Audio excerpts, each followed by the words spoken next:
주님께서 여러분과 함께 또한 사제의 영과 함께 류카가 전한 거룩한 복음입니다. 주님 영광 받으소서.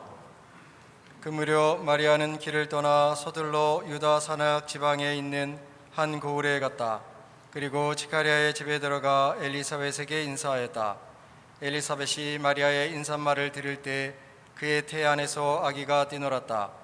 엘리사벳은 성령으로 가득 차 큰 소리로 외쳤다. 당신은 여인들 가운데서 가장 복되시며 당신 태중의 아기도 복되십니다.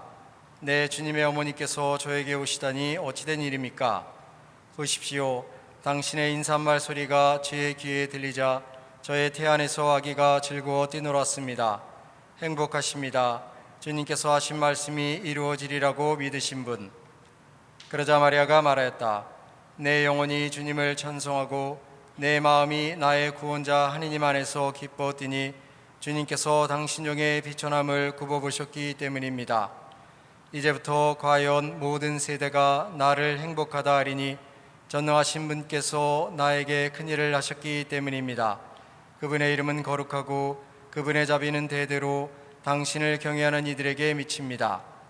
그분께서는 당신 발로 권능을 떨치시어 마음속 생각이 교만한 자들을 흩으셨습니다.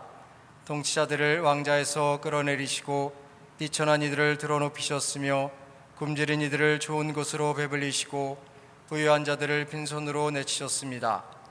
당신의 자비를 기억하시어 당신 종 이스라엘을 거두어 주셨으니 우리 조상들에게 말씀하신 대로 그 자비가 아브라함과 그 손에게 영원히 미칠 것입니다.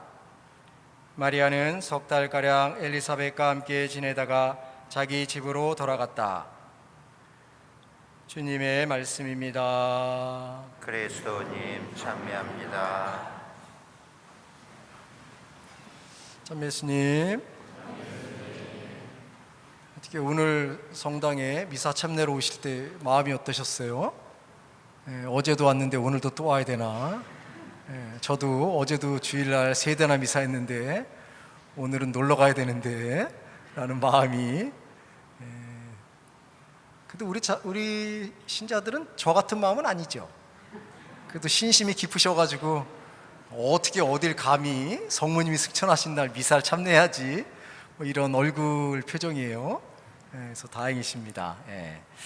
그래서 오늘은 뭐 성모님이 하늘로 승천한 것을 기념하는 날이기도 하지만 또 우리 국가적인 입장에서는 일제 치하로부터 해방된 것을 기념하는 광복절이죠. 너무도 감격스럽고 기쁜 날이 아닌가 하는 생각을 합니다. 그런데 실제로 우리가 1945년 8월에 광복을 맞이했는데 1945년 7월까지만 하더라도 사람들은 우리가 정말 일본으로부터 해방될 수 있을까에 대한 기대는 있었지만 그것이 현실화될 거라는 것에 대한 생각은 아주 많지는 않았으리라고 생각이 듭니다. 실제로 만주에서 독립군들이 독립을 위해서 열심히 투쟁을 했지만 그 힘이 너무도 미약했고 그로 인해서 많은 사람들은 해방이 되려면 먼 훗날의 이야기야 라고 생각을 했기 때문에 또 친일파로서 또 친일 행적에 협조하는 많은 사람들이 있었겠죠. 그런데 우리의 그런 생각과는 너무도 다르게 갑자기 해방을 맞이하게 되는 그런 상황을 생각하면서 역시 세상의 일이 이렇게 우리의 생각과는 다르게 전개된다는 것을 느끼게 됩니다. 오늘도 우리가 이렇게 코로나 상황 속에서 이렇게 코로나가 우리를 힘들게 할 거라고는 누구도 상상을 못했는데 결과론적으로 세상의 흐름이라는 것은 우리의 상상을 초월할 놀라운 신비를 담고 있다는 것을 생각하게 됩니다. 그래서 어찌 보면 우리는 이러한 역사의 흐름을 바라보면서 역사가 변천돼 간다는 것을 생각하는 것만이 아니라 그 속에는 하느님께서 또 어떻게 우리의 역사를 이끌어 가시는가 하는 것을 이렇게 바라볼 수 있는 눈, 그것이 바로 우리 신앙의 눈이고 믿음의 눈인가 하는 생각을 하게 됩니다. 그래서 우리의 이성을 초월하는 현상을 바라볼 때 신비롭다라는 차원으로 끝나는 것이 아니라 그 속에서 어떻게 하느님께서 우리를 돌보주고 계신가 하는 것을 바라볼 수만 있다면 우리의 신앙 여정은 행복하고 보람 있는 일이 아닌가 하는 생각을 합니다. 실제로 오늘 우리가 기념하고 있는 성모 승천 대축일 역시 성모님께서 죽으셨지만 육신이 부패되지 않고 하늘로 올라가셨다는 것을 믿음으로 고백하는 날이기도 합니다. 우리가 잘 알고 있지만 실제로 사람이 죽게 되면 죽는 그 순간부터 산소가 공급이 되지 않음으로 인해서 육신이 부패되고 썩어가기 시작하지요. 하지만 우리는 그것을 특별히 성모님과 예수님께 대해서는 그분들은 죽으셨지만 죽음으로 사라진 것이 아니라 부패가 되지 않은 상태로 하늘로 오르셨다는 것을 고백하고 있습니다. 하지만 이러한 것들을 우리가 이성적으로 바라보고 생각한다면 결코 이해하기 쉬운 일은 아니겠지요. 교회 역시 성모님께서 하늘로 승천하셨다는 사실을 공적으로 믿을 교리를 선포하게 된 것은 1950년대 일입니다.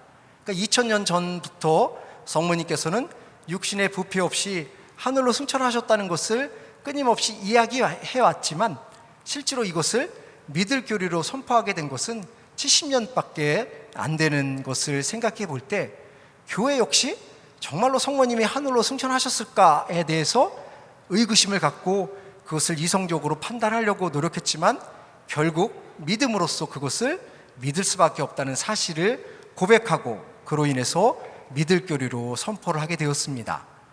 아마도 교회가 성모님께서 하늘로 승천하셨다는 이 교리를 믿음으로 선포하게 된 이유는 2000년 전부터 많은 이들이 그것을 믿음으로 고백했고 또 그 믿음 속에서 놀라운 기적이 일어났다는 것을 교회는 명확하게 인식했기 때문에 2000년이라는 긴 숙고의 과정을 거친 이후에 성모님이 진짜 하늘로 오르셨다는 것을 선포하게 되었습니다.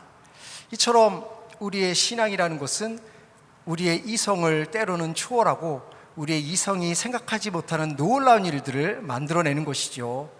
우리가 기념하고 있는 성모님의 모습을 보게 되면 성모님 역시 우리와 똑같은 인간이었기 때문에 자신의 몸에 아들을 잉태하게 될 것이라는 것, 처녀의 몸으로 아들을 잉태한다는 것은 이성적으로는 도저히 감당할 수 없고 상상할 수 없는 일이었지요. 하지만 그럼에도 불구하고 자신에게는 하느님의 신비가 이루어진다는 것에 대한 믿음이 있었기 때문에 그것을 받아들이고 그로 인해서 놀라운 신앙의 여정을 걸어갈 수 있었습니다. 오늘날 우리가 세상을 살아가면서 이성적인 것이 중요하고 이성적인 것이 모든 판단의 기준인 것처럼 생각할 수 있지만 때로는 우리의 이성을 뛰어넘는 놀라운 신비를 바라보고 그것을 어떻게 하느님과 연관시키느냐에 따라서 우리의 믿음과 우리의 삶이 달라질 것입니다.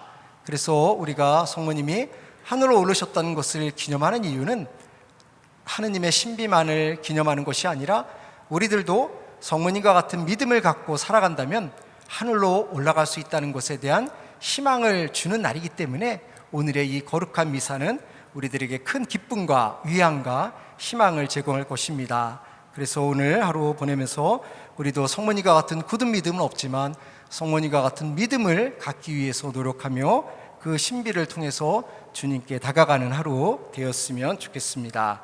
잠시 눈을 감고 우리가 어떻게 우리의 믿음을 하느님께 드러내며 믿음을 통해서 새로운 삶을 살아갈 수 있을까 생각해 보겠습니다.